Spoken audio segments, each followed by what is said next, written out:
দিন যত গড়াচ্ছে ততই উত্তাপ ছড়াচ্ছে ঢাকা বিশ্ববিদ্যালয় কেন্দ্রীয় ছাত্র সংসদ ডাকসু নির্বাচন। এরই মধ্যে পূর্ণ প্যানেল ঘোষণা সহ মনোনয়ন ফরম সংগ্রহ করেছে ছাত্রদল ব্যতীত প্রভাবশালী ছাত্র সংগঠন।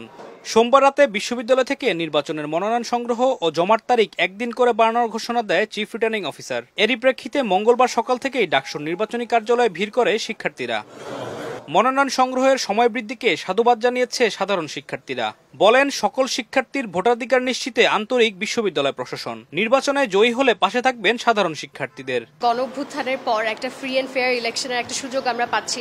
সত্যিকার অর্থে আমরা ছাত্ররা নিজেদের কণ্ঠগুলো আমরা ছেড়ে আমাদের দাবিগুলো আমরা তুলে ধরতে পারছি। ঢাকা বিশ্ববিদ্যালয়ের একটা বড় অংশ হচ্ছে সাধারণ শিক্ষার্থী, যারা কোনোভাবেই কোনো রাজনৈতিক দলের সাথে সম্পৃক্ত নয় এবং তারা এমন কাউকেও চায় না যে আসুক যারা নিজেদের দলের এজেন্ডাকে বাস্তবায়ন করবে। সব দলীয় সবাই আসলে এখন ফর্মটা তুলছে এবং আজকে ফর্ম পূরণ করে জমা দিবে। আবার অনেকেই আবার আজকে যেহেতু একদিন টাইম আসলে বাড়িয়েছে, দেখা যাবে যে আরো প্রার্থী বাড়ছে। এদিকে নির্বাচনে লেভেল প্লেইং ফিল্ড নিয়ে কোনো শঙ্কা দেখছেন না চিফ রিটার্নিং অফিসার। কোনো অভিযোগে তাৎক্ষণিক ব্যবস্থা নেওয়ার আশ্বাস দেন তিনি। লেভেল প্লেইং ফিল্ড যাতে থাকে সব জায়গায় সমানভাবে, আমরা সেই চেষ্টায় আছি।